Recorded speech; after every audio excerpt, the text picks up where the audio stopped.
All right, we're gonna do a clap on 3, 2, 1. Thank you. I almost did it on 3. I literally brought my hands together and then I was like, nope. You can feel free to leave that in if you want. Hello, everyone, and welcome to another episode of the Geek Remix podcast. My name is Stacy. And I'm Mari, and here we're bringing it to you real and fast and whatever other things people say on their podcast when they want to sound like badasses. Yeah, we're bringing it to you. What are other people? We're saying things your mom doesn't want to hear. We're bringing you the truth. The truth. Truth Nation. Oh, no. Welcome to the Truth Nation. Please, viewers, if we ever coin any sort of like Geek Remix Nation, just leave us. Geek Remix Nation. No. Welcome to the nation, Geekatron. Just leave us behind. Yeah, just unsubscribe. We're not worth it. Yeah, we're unworthy of your love. You ever notice that anybody who refers to their show as the Blah Nation, it's always the worst. The first thing that comes to mind is always Vapenation. And I vape, and I still find that just oh god. I'm pretty sure Ethan from H3 made up Vapenation. But didn't he do it kind of as a joke? Yeah, he made it up as a joke, and then people just yeah, this is my life now. No, everyone's just living on a level of ironic sarcasm that no one knows what's real anymore. That's why people are eating the Tide Pods, because we live so sarcastically that people are dying sarcastically. That everyone's I would totally eat a Tide Pod, and then the next they start thing you know, eating people are actually eating Tide Pods. Sarcastically, but still deadly. Sarcastically, but it's kind of like if you jump into some train tracks sarcastically, you're still in the train tracks. But you died sarcastically and ironically. For irony. First up in the news today. Dumbledore's gay. Okay. Well, we knew that. But do you know the intricacies of Dumbledore's young male liaison? I know that he falls for his friend, the Grindelwald. He's just like you, Stacy. He fell in love with an evil mastermind. It's crazy. He fell in love with the pre-Voldemort. He's there basically has to be some sort of media trope where it's certain person always falls in love with not just bad characters, but the most bad. Okay, but their love story is so cute. So Dumbledore had to stay home. All right, spoilers for Harry Potter. Everyone but Stacy already knows this. Sorry, Stacy. But you need to know his love life. So he had to stay home and take care of his sister, who had really bad problems with her magic abilities. And it was kind of holding him back from his career that he wanted to do. And so him and Grindelwald, who was his neighbor, they used to send each other notes at night and be oh my god, hey. Well, so the news though is not that he's gay. The news is that this will not be included in the new movie. That doesn't make any sense, because Grindelwald at the end of Fantastic Beasts turns up to be a part of the movie, and obviously, he references Dumbledore, the only man he's ever loved. Yeah. And what are they gonna do? Meet up and pretend they never were the only two people that ever loved each other? So basically, people are super salty at J.K. Rowling because she was kind of we're not gonna do that. Why? Well, I don't know. Okay, so was it that she didn't want them to get back together, or is it they're just not going to reference it? No, they're not. So the new film that's coming out will not explicitly address Dumbledore's sexuality at all. Huh. Because I know that he's explicitly gay, like, not even bisexual, just gay. And so J.K. Rowling implied that because this Fantastic Beasts movie is technically the second movie in, like, a 5-film franchise. So she kind of like left it open that like maybe they explore it later, but people are kind of upset that like why wouldn't it Because, like well, I don't really get it because she already gently put it in the last book. Because I had no idea he was gay until she said he's gay, and I was like, "What are you talking about?" And then I read it again, and I was like, "Oh yeah, that's yeah. gay." But And it's not so like they kissed or anything. and see, I guess like the one of the reasons why so many people were kind of like, "Hey, like what the fuck?" is because like out of all the creators, she has some of the most like hands-on ability with her own characters when Mm-hmm. they're brought to film. So Mm-hmm. like whereas another creator might be able to say like, well, I didn't write the screenplay, or like I wasn't involved in the production of the movie, like the studio wouldn't let me include it, like whatever. Like if J.K. Rowling says that they should include it, like they're gonna listen to her, and she didn't for some reason. I wonder if the wizarding world had the same qualms about homosexuality as the Muggle world, or no matches, as the Americans say. I don't know. It just seems like I think people are just, kind of disappointed that, you had it in the books, so why wouldn't you include it in the movie? Yeah, no matter what sort of lore reason, you don't. Yeah, you could always just be like, and wizards are cool with gay people. The end.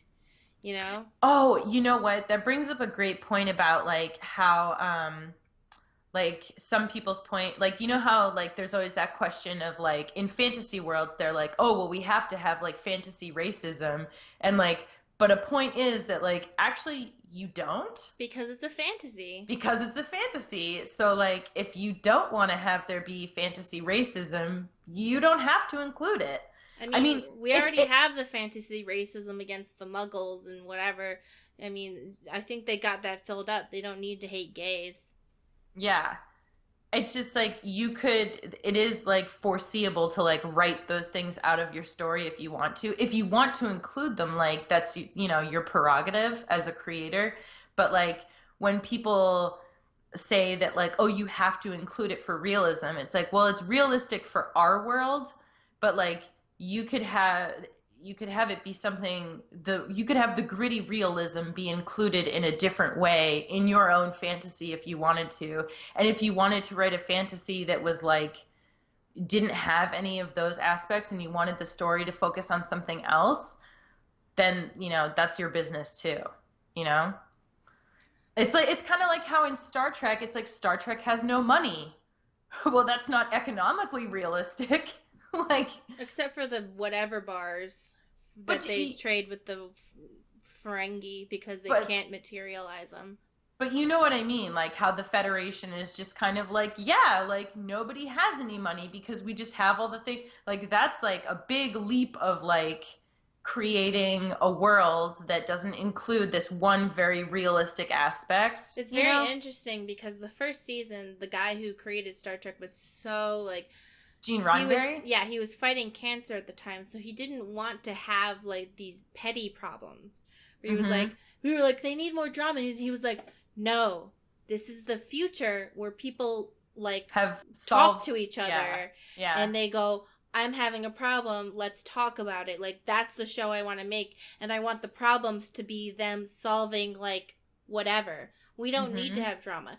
Deanna and Riker, they have a past, but then they look at each other respectfully and talk about their feelings, and it's fine.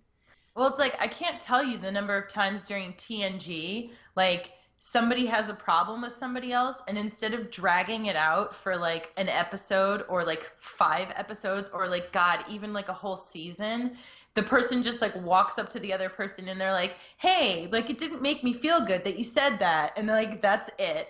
It's great. And Except for they when and they they, had that woman who replaced Crusher, the one horrible one that everyone hates. oh, Dr. Pulaski. Yeah, and she was like the only racist one. They like brought her in for drama, and I was like, "Get her out of here, you racist, horrible! Get her out of my And it's a beautiful shame Star because Trek." they do a lot better with her writing like towards the end of her arc. No, get rid of her.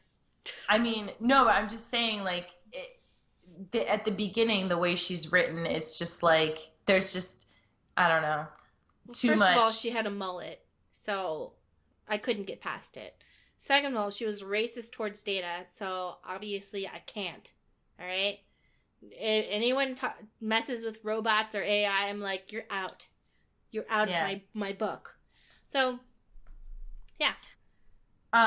So Night in the Woods is available on Switch now, which means that I feel like that's such a, okay, so normally we don't cover like, oh, this game's going over to this platform, blah, blah, blah, but I wanted to bring this one up just because like we both really liked this game last year, and so Mm-hmm. like if you're one of those people who's been thinking about playing it, like I feel like this would be a great game for the Switch because it's like you can play it on the handheld, you know? And the moment that you're bored of it or just need a break, you just turn it off, and then you turn it back on. You're right where you left off. That's one of Yeah. the things I like about the Switch, is that I think they designed it in mind where like people are going to be on the bus or whatever, so they need to like just shove it back in their bag really fast. Yeah, They just like can't turn like it off and it's off. Yeah. yeah, and then you turn it As back opposed on. to like, It's oh, I'm where gonna you were. save and power down and yeah. Yeah. Well, So that's it's really what convenient. well, because if they know that they're competing against like say like a mobile game like on a phone, Yeah. like phone games, you don't have to go through the whole like, oh, I'm gonna like pause my game and then I'm gonna like go to the menu and I'm gonna save it. It's just nope, like I just turn it off. I wish phone games had a little bit more depth to them. They have the software inside of them to do something a little bit more, but whatever.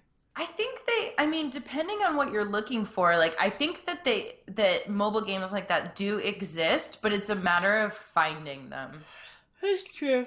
You know what I mean? Because it's Mm-hmm. like I didn't they have like one of the Final Fantasy games, like a mobile version came out? Yep. Final Fantasy 15 had a mobile version, but it was like Yep. weird.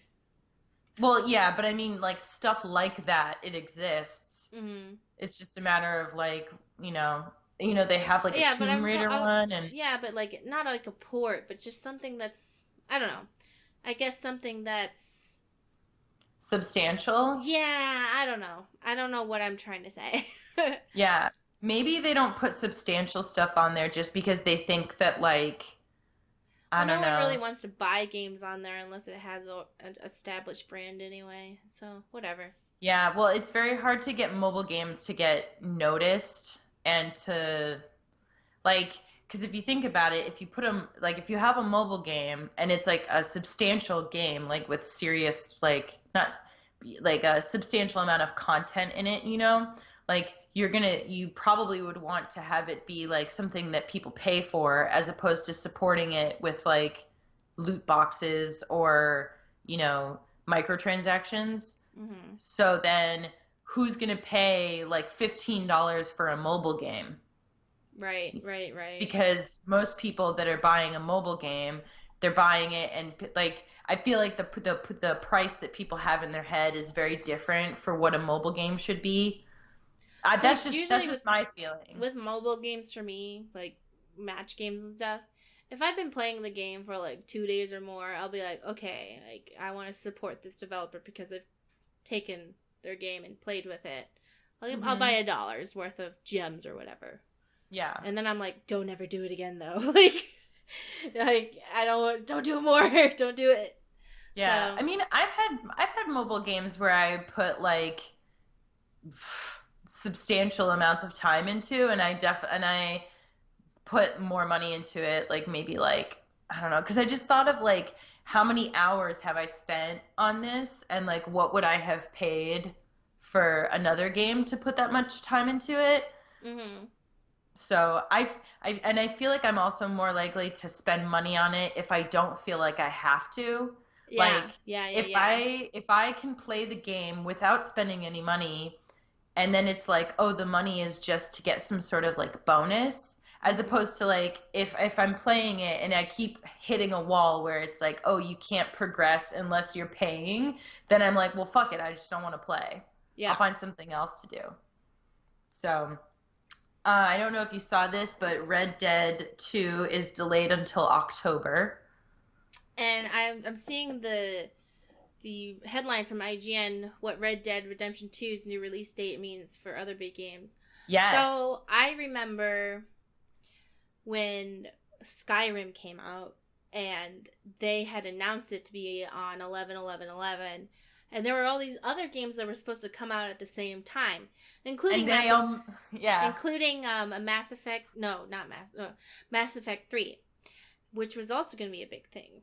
And then it wasn't. It was horrible. Anyway, hey, whew, I'm upset. We got that out of the way. Okay. But there was like a whole bunch of other games, and they all just got out of the way. Like, they were just like, nope. Yeah.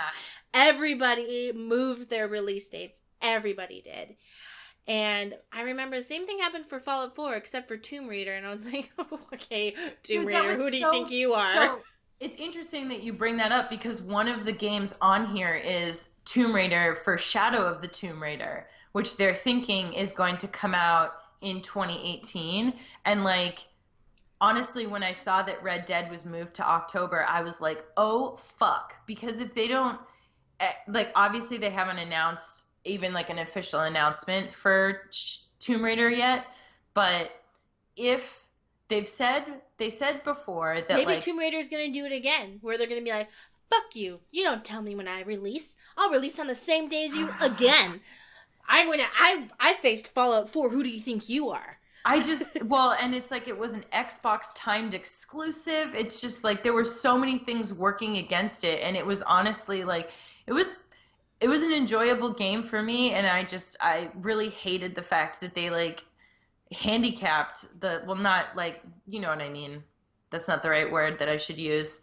That they like, you know, that they hindered their sales by, you know, taking these actions, like, you know. Mm-hmm. So one of the things that they brought up was that like if Shadow of the Tomb Raider doesn't come in by like September, then they're going to be competing up against Red Dead 2, which like I just really hope either that or they would push the game out to like 2019. And then at the end of the day, you're going to get the game, Stacy. Okay? If they push it back, that means they have more time to fix bugs. And I'm okay with them pushing it back. That I'm actually more afraid that Square Enix will be stupid and try and do all the, you know what I mean? They'll try and release it early? No, they won't. No. I'm weirdly in the position of like, I know I'll get the game and that like I'll probably enjoy it, but I want other people to enjoy it because it's like I want the series to do well, you know? Of course. So I don't want them to do like stupid shit to make the game do worse than it should, you know? Yes, yeah. I want it to have the best possible chance. Like, if the game turns out to suck, that's its own fault. But I don't want it to be good and have all these obstacles in the way. Don't stress out too much about it because I will stress out. Don't you tell me what to do. Okay. How about you stress out how you want, but I will bring up the fact that they always say that Tomb Raider didn't do as well as it should have, and yet still they make more. Because true. They pretty much set up Tomb Raider to fail. And I don't know why.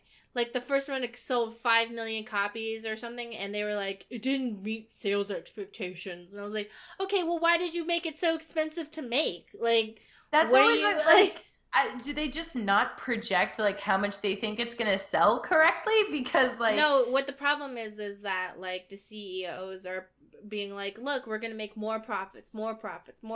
That's their job. So they have to keep escalating. Yeah. So it's not that it did poorly. It's just that they had such high expectations that it couldn't be met. Mm-hmm. Does that make sense? Yep. Right. So, and then there's like, if people want to check out the article, there's a couple other like things on this list about other games that might kind of be influenced by Red Dead getting moved to October. This is also the second major delay for Red Dead, so I don't know. It'll be interesting to see where it lands. I'm interested in this next article. Can you tell me about it? Yes. So GDC cancels. What is he? Is he a rapist, Stacey? Just say it now. GDC cancels the Achievement Award for Atari founder after outcry. So basically, Nolan Bushnell, which was the founder of Atari, was going to be given the Pioneer Award at the Game Developers Just tell Conference. me now, is he a rapist or is this just about the fact that he mistreated employees? I don't think that he's a rapist. I think that it's just like a history of like a history of like mistreating people. Hold on. Let me see exactly where it talks about I this. know that in the history of game development, Atari was Oh, no, not no, no, no. very. He like he called for a female assistant from a jacuzzi to bring him papers and then tried to lure her into it All right, great. He's a rapist. and Fuck. like other stuff like that. Great. Rapist. That's all. I mean, on top of that, Atari in the early days was known for mistreating their employees as well, and I think I can't remember if it was Atari or some other game development company where they hid the very first Easter egg ever because they wouldn't allow programmers to have a credit sequence after the game and stuff like that. So I was thinking, please don't be a rapist, just be a shitty boss. But clearly he's a rapist, so. Oh, listen to this story. So Atari's chief executive talked about how he inherited an unruly culture from Bushnell and trying to bring order to it as an executive from more traditional industries. This was back in like the late 70s, early 80s. And he said, when I arrived there on the first day, I was dressed in a business suit and tie, and I met Nolan Bushnell, which is the founder of Atari. He had a t-shirt on. The t-shirt said, "I love to fuck." That was my introduction to Atari. So, not like there's anything wrong with wearing a t-shirt, but I feel like it kind of does give you a little bit of a picture of like how this guy probably treated people around him. Wait, let me look at this quote. Some ladies feel comfortable around me, and some don't. I find the aura of power and money is very intimidating to an awful number of girls. Okay, well, that's all I need to know. Goodbye, sir. Yeah. Okay. This is a very important story. I feel like we covered it, but it's really making me feel down, and I don't want to think about it anymore. There's a lot of other stuff in here, but the reason that I kind of wanted to bring this up was not like, oh my God, look at another horrible person. It was more like that GDC kind of chose to do, like, that they listened to people and like chose not to give him the award. Remember that episode of South Park like 2 or 3 years ago? Where Bill Clinton is talking to Butters and he goes, women, they're sick of our shit. Like, they're not going to deal with it anymore. He says that to Butters. And they predicted the future. Because they were like, yeah, they're getting sick of our shit. They're not going to be quiet anymore. They're going to say it. They're going to say all the stuff. Yeah, because I got sick of their shit. Them as in, sorry, not all men, blah, blah, blah. Hashtag not all men. Not all men are like this. Very few men are like We this. say that as if it's it's sarcasm, but Mari's being serious. We know that it's not everybody. We do. But listen, misogynists, your time is over. It's over now. We won't be quiet. So before we get to the two things where I was just gonna like talk about stuff that was like stuff with me, you probably haven't watched it because you just are opening these links, but Far Cry 5 got a new story trailer. Is this about the racist South Far Cry? This is the cult leader that's set in, honestly, like I know that this probably is not like something that we're gonna play for the channel, but I'm very interested to see like what this story ends up looking like. Just because I feel like it's so different than a lot of the other stories they've done. Mm-hmm. That I don't know. It looks very fascinating to me, and also like I do have like kind of like a fascination with like these like cult stories. You know, there's just something like I don't know. No, you just like it. You just like taking down religion.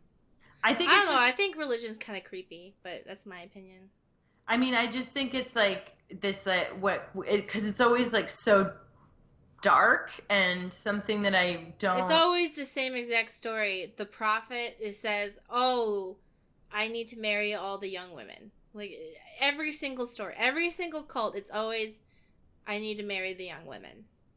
It I mean, eventually I gets feel like that's always honestly like a strong element of a lot of the cult leaders is just that they want to like fuck a bunch of people.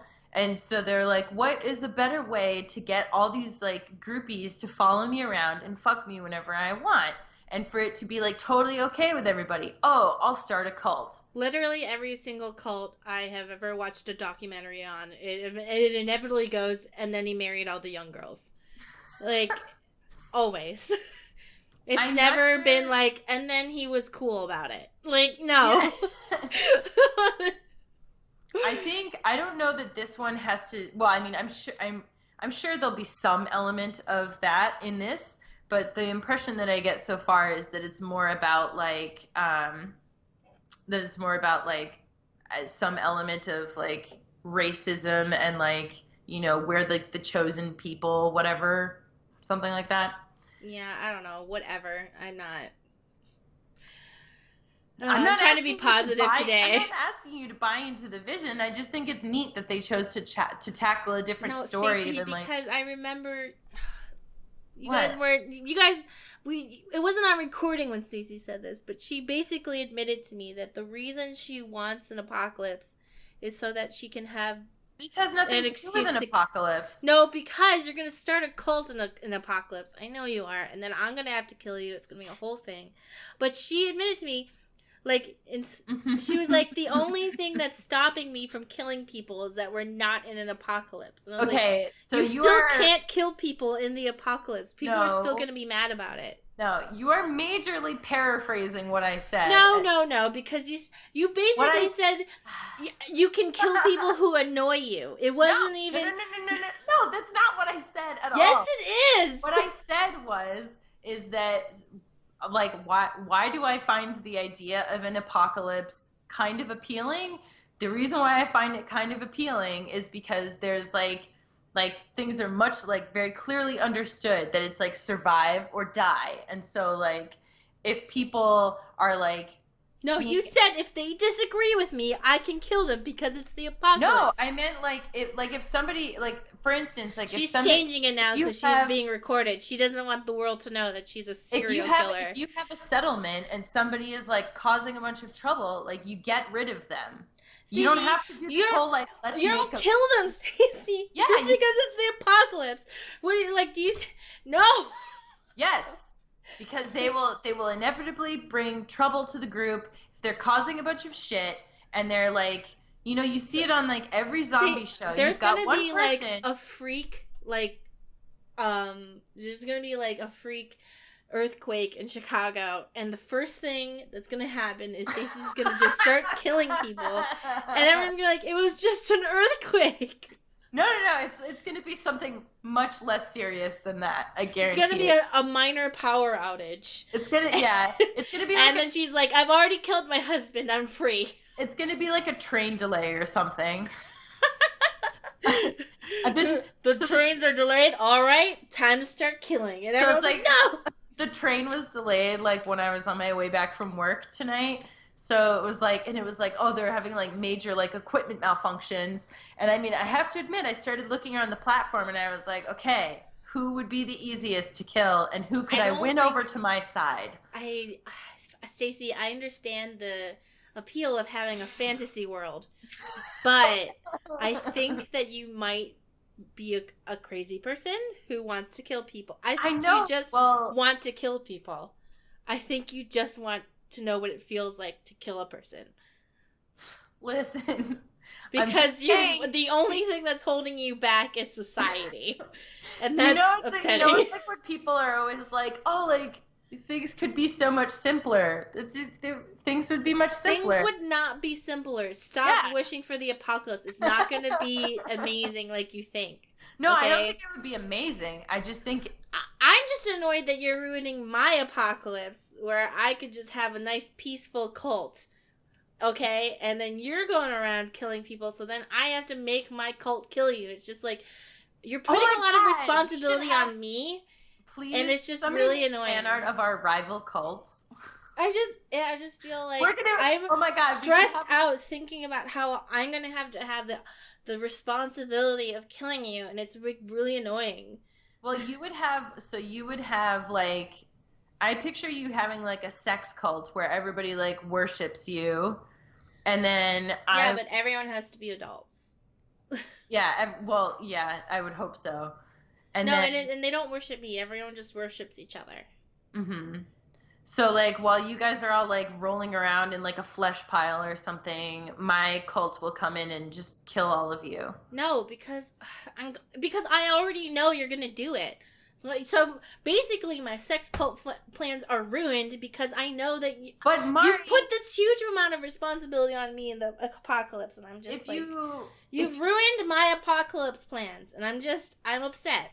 I'm upset that you can't get behind my vision of a simpler world where we fix all of your problems. Well, my simpler world was just farming and fucking, but no, you have to come in with your violence and just like have to be a rival cult. You can't just mind your own business.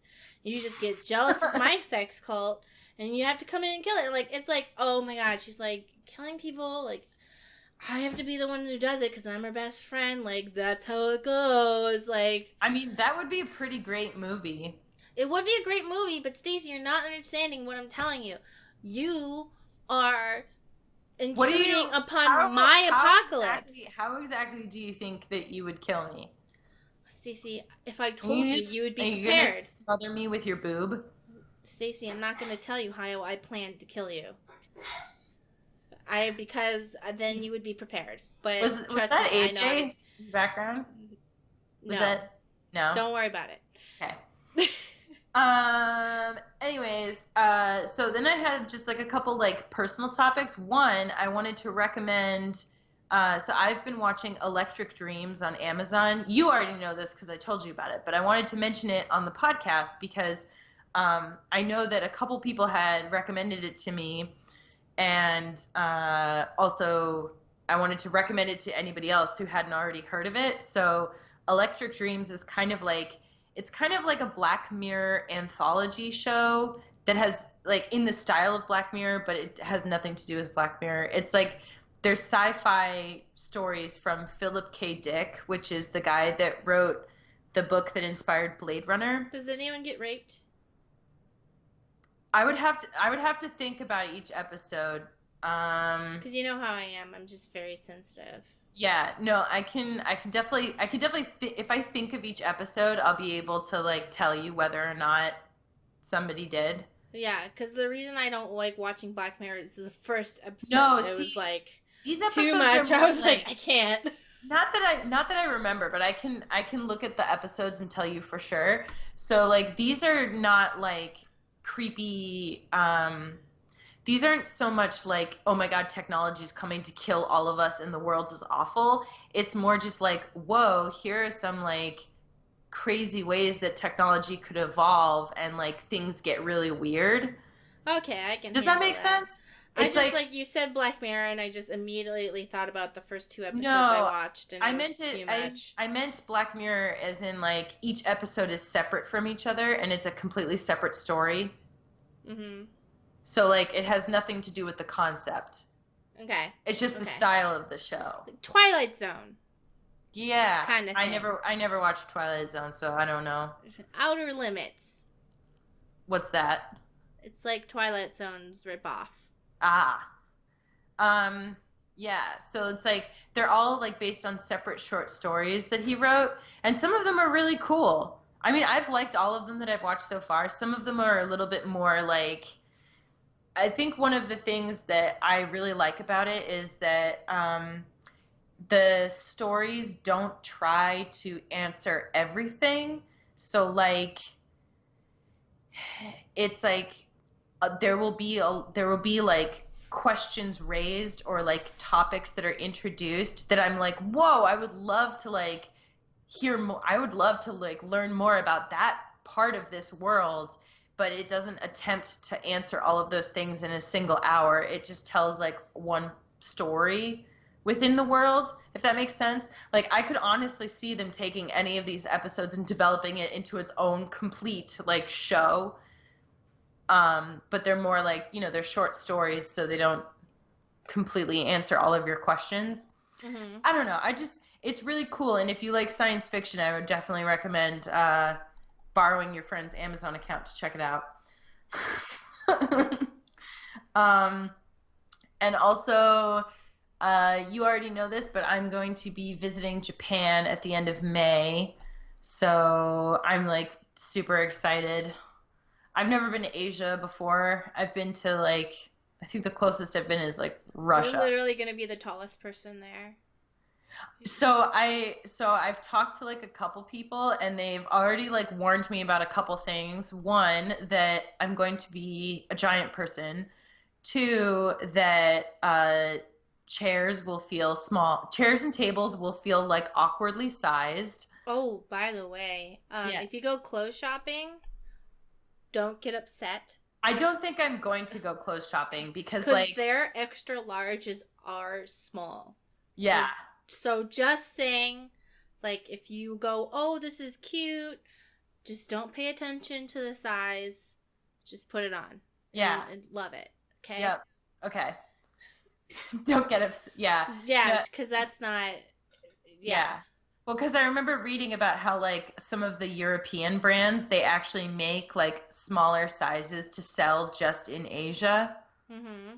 So like brands that are from like Italy or whatever, like they actually make like extra small and like smaller, like you know what I'm trying to say, right? Like Yeah, they won't sell those sizes in America, but they'll sell them in like Asia and stuff. Listen, there was an episode of Totally Spies that touched on this subject, where what's her face wanted to get a hat, but they only had large left, and she only fit in the large hat, but she was embarrassed. Yeah. But at the end of this episode, she said, "Yeah, I do have a large head with a large hat, and I'm gonna wear this hat because the label does not matter." Thanks, Totally Spies. I can't see. The thing is like for me, it's not even like the physical body size. It's also like the height. I would imagine that there's just going to be so many proportions that would be off. I don't even know how I would buy anything. You should go to the Bape store. Is Bape still in? What? Bape? Bathing Ape? I've never heard of that. Well, I thought you were into fashion. Anyway, moving on. In other weird news, Nigel, the lonely seabird, dies next to the concrete bird replica he loved for fun. So did you hear about this story? It was really sad, but it also made me think of, like, what if this happened to, like, a person? Like, you know, like in, like, some alien zoo, because that's sad. Yeah, so for people who aren't familiar with the story, there was this bird. Hold on, what type of bird was he?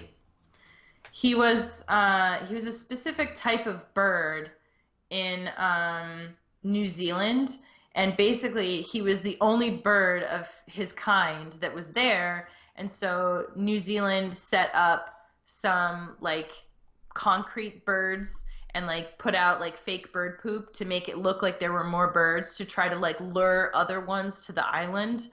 I forget why exactly they were doing this. I don't know if it's like This sounds like a scary sci-fi story. So they were trying to get them to the island. I don't know if it's because it's like a better environment for them or something. So basically I think they were trying to get them to mate.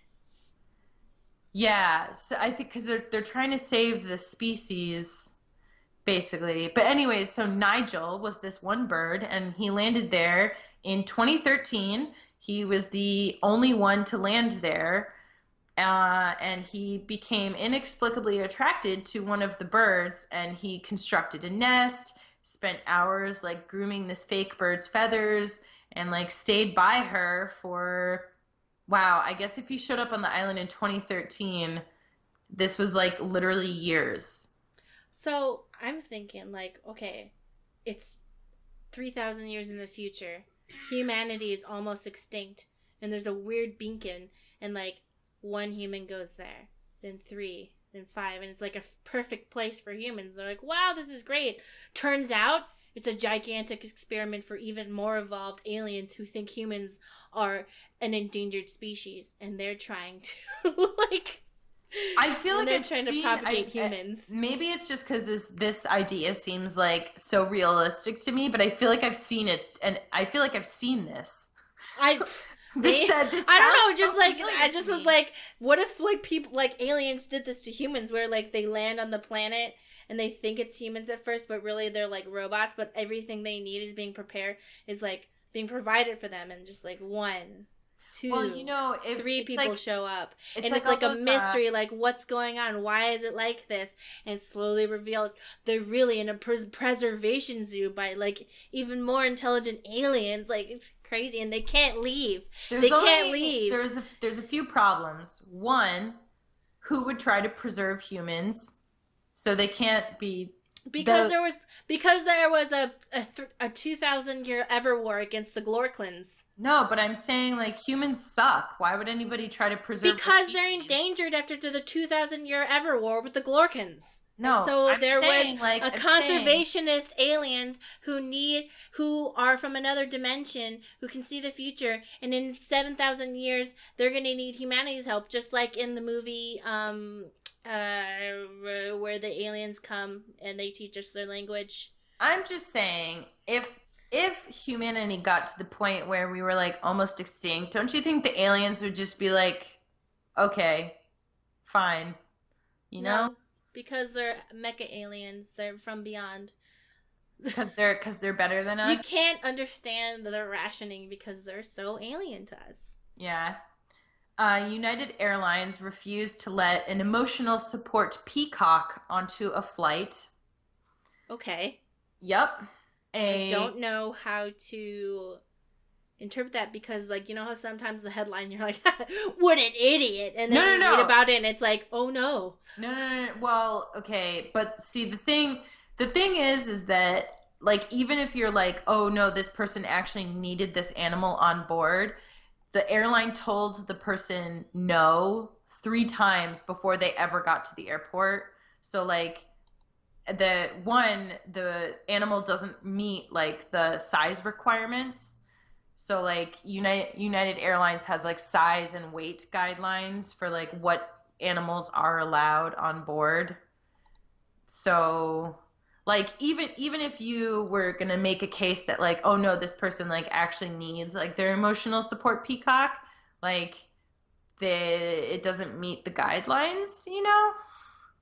So, like, I don't know how you, yeah. And so people are supposed to provide, like, documentation, but the airline had already turned this person down and said, no, you can't bring the animal. And they just kept trying to bring it, and they actually brought it to the airport. So, yeah. You know, I never, like, so I understand. Are you still there? Yeah. Oh, okay. So I thought Skype, like, blurped out for a second. No. So I don't know how, like, I never know how to feel about, like, emotional support animals, because, like, on the one hand, I'm like, yeah, like, totally, like, if you need, like, because I'm not allergic to animals, really. So, like, although the animal doesn't bother me from, like, a human perspective, I also, like, if somebody is very allergic to whatever animal it is, and it's in, like, a closed circulation of a plane, I don't know if that's a good idea, you know? This is a big subject that I can't. Well, no, like, I don't have a definitive answer. I'm just saying, I'm just like, I don't know, I'm just thinking of, like, questions, you know? Mm-hmm. It's one of those things where it's like, I'm glad I'm not the person who has to come up with the answer to that, you know? Mm-hmm. So, anywho's, and a Swiss university is going to be offering a degree in yodeling. So they will. That makes sense. It's like history. They'll be offering bachelor's and master's degrees in yodeling. I wonder if there's a bachelor's and master's degree in, like, opera singing and stuff. There must be. Yeah, there is.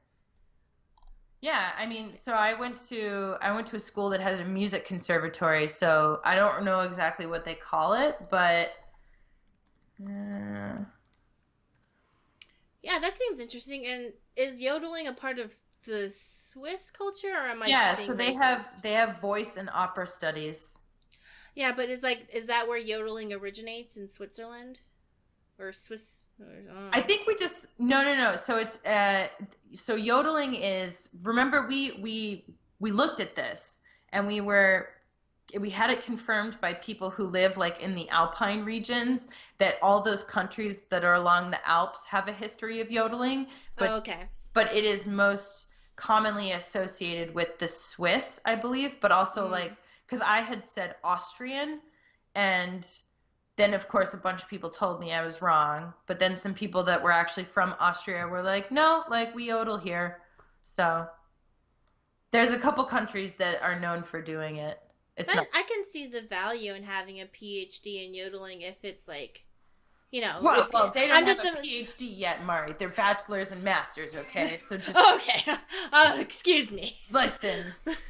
But yeah, like how like in a documentary they'll always have the extremely specific guy Yeah. who like knows the They're like thing. they're like this guy has like a PhD in like sewage studies. Yeah, it'll show the guy and it'll be like Professor Zoglork, like PhD in pornographic history, and you're like, wait, what?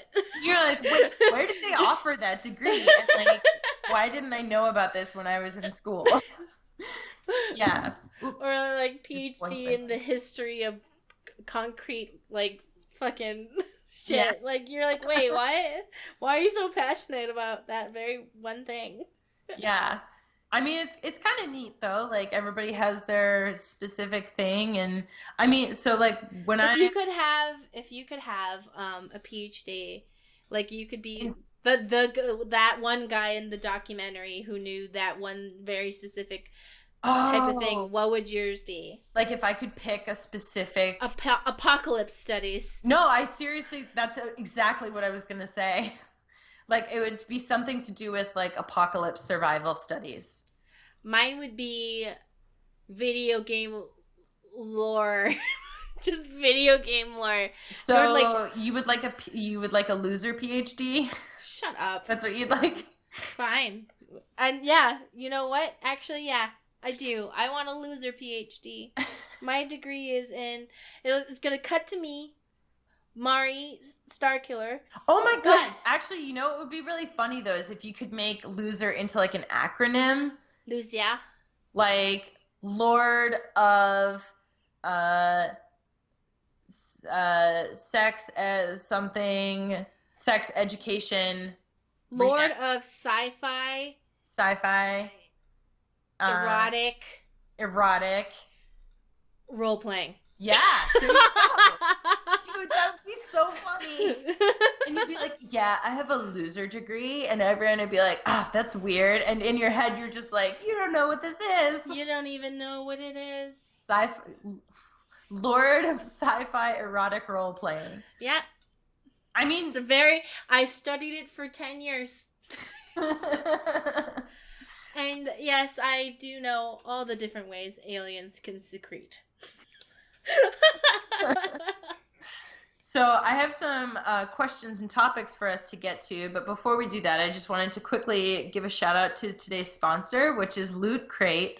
So Loot Crate, if you're not already familiar with it, is a subscription box where you can get collections of like geeky things. So you can sign up for like a box where you get stuff from franchises like Marvel, Stranger Things, Fallout, Firefly, Star Trek, etc., etc. They also have like apparel boxes. So if you don't want to get like a whole box of items, you can actually just get like a pair of socks or a t-shirt or something. So like I get the t-shirt box, and like I think December's shirt was Rick and Morty and January's shirt was from The Labyrinth. And I don't know, I like it. I like that I was able to pick just a t-shirt box because like that's all I really wanted. Anyways, if you wanted to try it out, you can save 10% on any new subscription at www.trylootcrate.com/geekremix. and then you enter the code BRIDGE, so BRIDGE 10 for 10% savings. All right. So for questions this week, first one is, when you're watching a movie or playing a game, what are some like personal red flags that tell you you are not going to like it or that you won't want to continue watching it or playing it? When they say something like extremely inaccurate about mental health. Yeah, that's actually, yeah. Or they say, like something like that. Or when they're trying too hard to be smart, but they're saying something really stupid. Mm-hmm. But basically, like, everyone keeps telling me how good Hannibal is, and I know I've said this before a million times, but like, where they're like, I have a type of autism that makes me close to being a psychopath. And I was like, I'm turning this off. This is really stupid. Yeah, I think, let's see, for me, first of all, I really don't like it. I cannot watch anything that has a laugh track.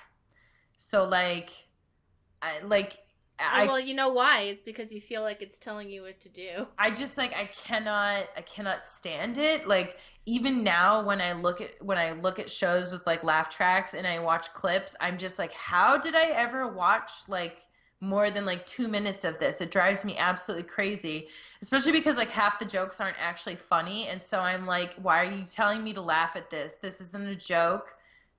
You're just saying words and like putting a laugh at the end of it. So the Big Bang Theory, you hate the Big Bang Theory. Yeah, but even like, like Seinfeld, I think I just tune out the laughs in my head. I don't know. It's like, I can't. It's because you think they're telling you what to do, Stacy. I know you. I know. I know who you are, and you're like, don't tell me when to laugh. I'll laugh when I want to laugh. I also don't like it. When people make jokes that are like on really, I don't want to, like, on too really edgy. No, like on really tired stereotypes.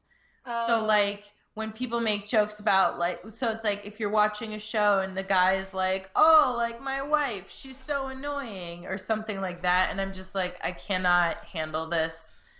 Because it's like, go ahead. Or like, like, oh, my wife, she loves to shop, and I'm like, I'm sorry, I can't. Here's one thing that, like, it might not be a dictation of the quality of it or anything, but, when I'm trying to watch an anime or something, and they're like, this is a cool, dark anime, I'm like, okay. Immediately, it's always the first scene, some woman is being, like, beaten up or something, and then they upskirt her, and I'm like, this is, like, really weird, and I'm really uncomfortable. Mm-hmm. I'm just extremely uncomfortable. And, like, it'll be, like, in Psychopaths, where I really wanted to watch the show, but the opening scene is this guy just, like, brutally hurting this woman and then assaulting her. But then the camera itself is, like, making it sexy, so it was, like, well, I can't enjoy you're also just in general not a fan of like rape and sexual assault in shows for the most part, I would say. Yeah, well, here's the thing. That's not a bad thing. I'm not saying that like it's a bad thing. I just like saying, it when it's consensual role play, but not when it's like a character for real suffering. Does that make sense? Yeah, I mean, like, that's not really the same thing at all, though. No, that's what I'm saying. I'm saying, like, if I know that the person is pretending, so you mean like I'm not okay. But when does that ever even happen in a TV show? I'm talking about outside of television. Oh, okay.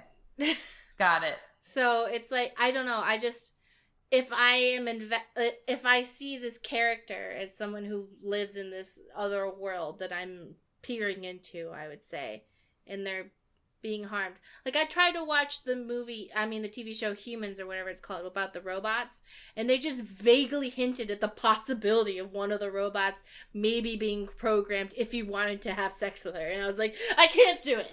I can't. It's gonna happen. I don't want to see it. It was just too much. I'm trying to think, like, I know that it takes, in terms of like a movie, it takes a lot for me to turn off a movie because I generally even if it's bad, like I'll just watch it through to the end because I at least want to like I have this thing You where did like it. I just need to finish things, you know, and also because then if I complain about it later, I want to be able to complain about the whole thing. Yeah, well, so when you have that one fucking dude who's like, "Well, you didn't Well, finish it. How well, do you you didn't watch. know?" Yeah, exactly. Because then people will be like, "Well, you didn't watch the whole thing," and I'm like, and so like every time I'm like, "Nope, saw the whole thing. It never got better." Like, you That's the know, reason why I finished Deus Ex Human Revolution, Deus, just so that Deus Ex Human Revolution, where Amadeus, everyone was talking. Amadeus, Amadeus, Amadeus, Amadeus. Amadeus, Well, Amadeus. everyone kept saying how good it was, and then I was like, I hate this. But if I don't finish it, everyone's gonna be like, well, you didn't finish it. And I was like, fuck you. I'm gonna finish this game, and I'm gonna hate every second of it. Like, Oh, oh, oh, Amadeus. and it wasn't like the gameplay. The gameplay was great. It was the story that made me want to rip my eyeballs out. It was Yeah. so stupid.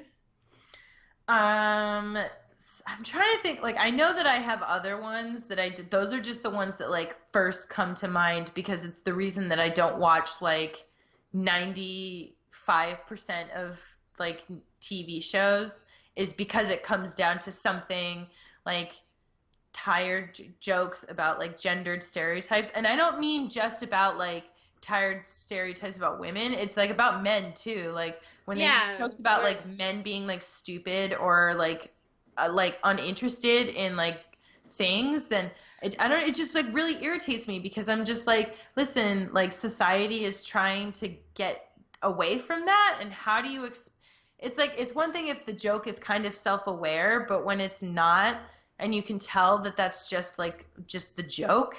I don't know. It's just like I'm like, how are we supposed to ever progress beyond this if we just if we keep like recycling all this material, you know? well, because Stacy, women are like this, and men, they're like that, and so that's funny. Yeah.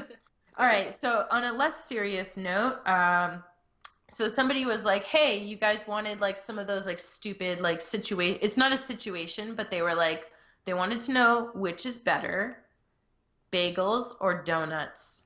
Oh fuck. Ah shit. See, this one's easy for me. Well, you don't like sweets. See, I don't mind donuts, but my love of cream cheese like outweighs donuts. So like I think I like donuts more. No, not donuts. Bagels more because you can have a sweet bagel. yes. Yeah. And I like donuts. But when I'm imagining in my head if I wanted to choose between one right now, I think I want a bagel. Yeah, like if Because somebody like provided both, like which one would you pick? cuz you can have sweet bagels and I just like the density of a Hmm. bagel. Just like that's a meal. Do you have a favorite bagel? See, I love going to the Great American Bagel and getting a lox and cream cheese bagel on Asiago cheese bagel, and And just listeners, did you know that when Mari used to have to drive up to come get me, she would bring me a bagel for breakfast that I could eat on the way back to her house because she was such a good honestly, it was friend? just because I knew she was gonna be grumpy if she was hungry. It's true. Maybe that is like a friendship thing, but my motivation was better For keep her you, it was happy. more of like a security, like insurance policy, I think. It was more like, oh, if I spend this like $5 or $10, I won't have to put up with Stacy's cranky ass all the way to my house. Well, yeah, well, and then there's food in your mouth, so. Yeah, and then I can't talk to you, and so it's just, everything's so much better. Um, have you ever been recognized out in public because of the channel? Yes.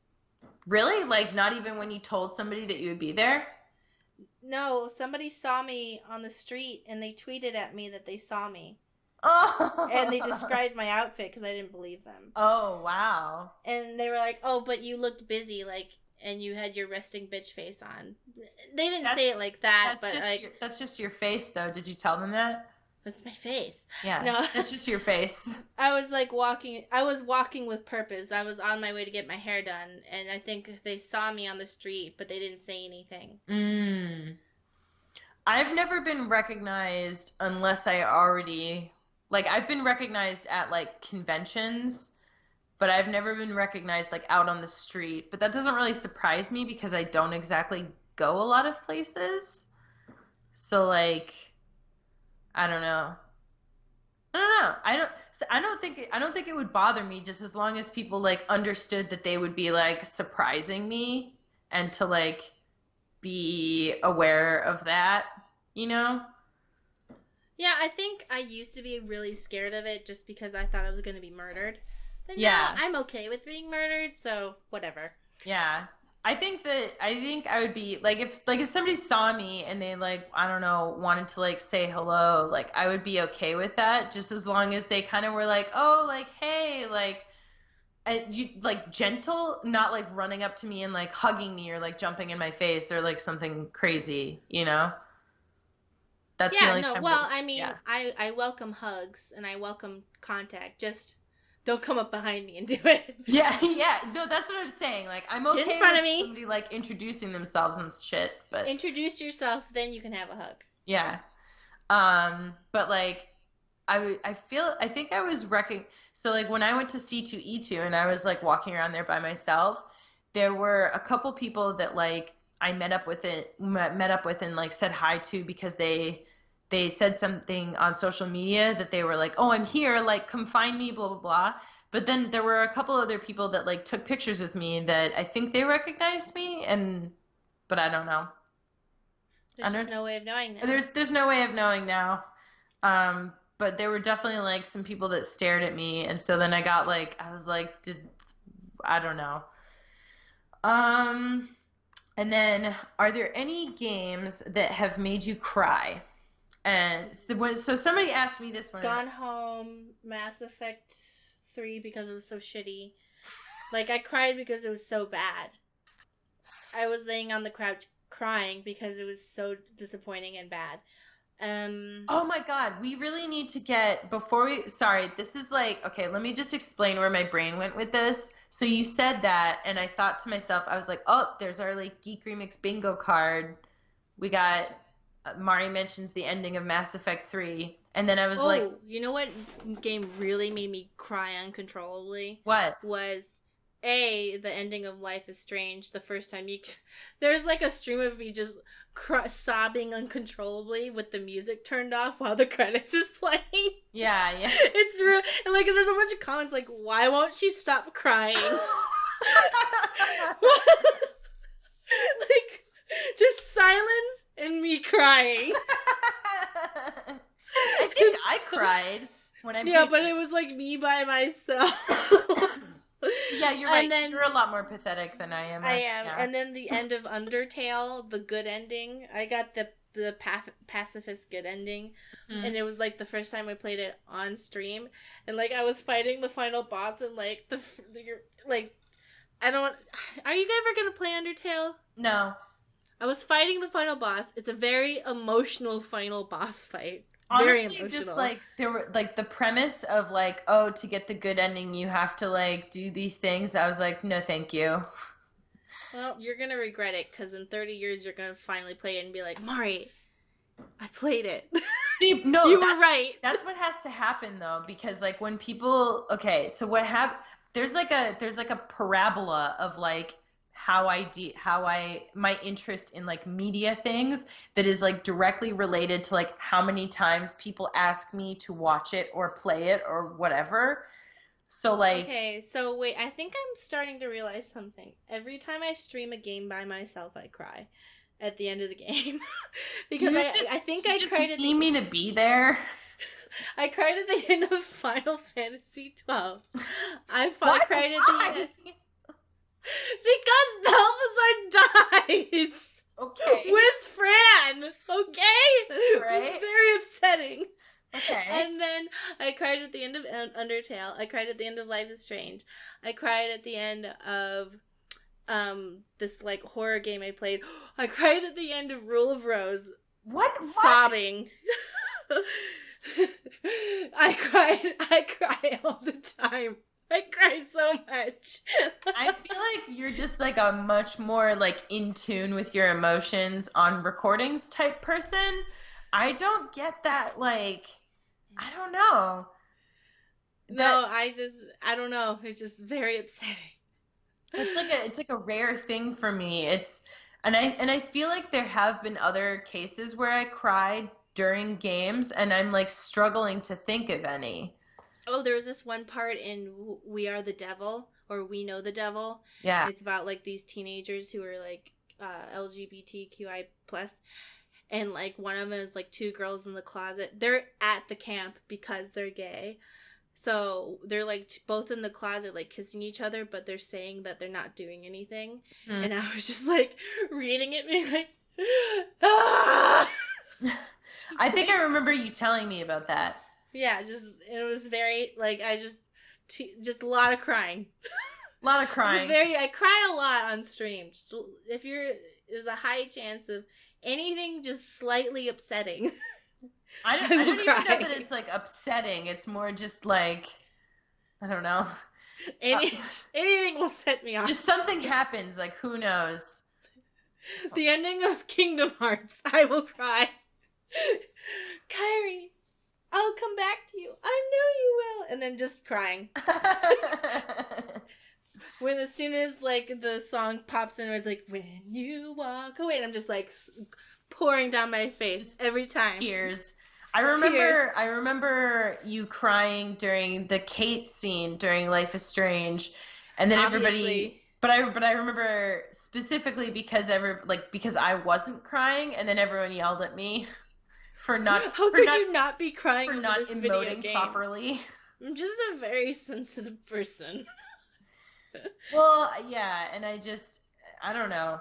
I think it's also because like when stuff like that happens, like especially if it's like on a recording, my like gut instinct is to like clamp it down and to like not show the emotion, you know?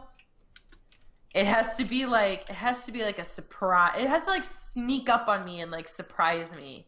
Do you know what I mean? I think that's why I started crying at the end of Life is Strange, because I had fully convinced myself and prepared myself for an ending where you couldn't save Chloe at all.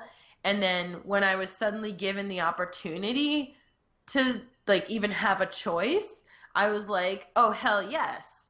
But you weren't prepared. But I was not prepared for that option, and so I cried. So, anyways, we probably... So even a positive surprise, you're gone. No, I definitely cry at positive surprises. That's why sometimes I cry during commercials, because like if it's like a positive surprise. The gay Campbell soup commercial, it gets me every time. Yeah, there's this one bank commercial where it's like a lesbian couple and they're like with their like adopted daughter. Kid? Yes, yeah. Yes, and I just remember the first time I saw it being like, so beautiful. And then there's a Barney's commercial or something, and it's like really, really hot. You know how Barney's is. It was something like Neiman Marcus or something like that, and it was like, your family this holiday, and this guy's walking in and he's got this big foofy poodle girl, like, dog, lets it in, runs up to another guy, and then they stand together holding the dog together, and they're like, it's a family. And I was like, oh my god. That's so great. It's a very gay, this is Barney's demographic, and they know it. If that's about it for tonight, I should probably get going because I have to work tomorrow. So, all right, okay, bye everybody. No. Oh, wait, no, okay. I just meant like, did you have any final thoughts before I do our little like wrap up? No, I'm just very thirsty. Okay. So, as always, this podcast is brought to you thanks to our supporters on Patreon. If you want to support us on a monthly basis, throw us $1 or whatever, you can go to patreon.com/geekremix. We greatly appreciate all your support. It really helps us out. Our next goal is for game roast videos, which is where the two of us will take a look at games that we've played and kind of give them a little ribbing. We're over 80% of the way there. So if you would like to be able to like vote on our choice of game when we hit that goal, then you can support us there. If you want to keep in touch with us in the meantime or send podcast questions, you can get in touch with me on Twitter, Tumblr, and Instagram. My handle is @GeekRemixAlot. I'm at Geek Remix on Twitter, Instagram, and Tumblr. If you want a response from me, you'll most likely get it on Twitter or Tumblr. All right. I don't know how private messages work on Instagram, and I'm afraid of opening them. All right, we'll see ya. All Bye. right. Bye, everyone.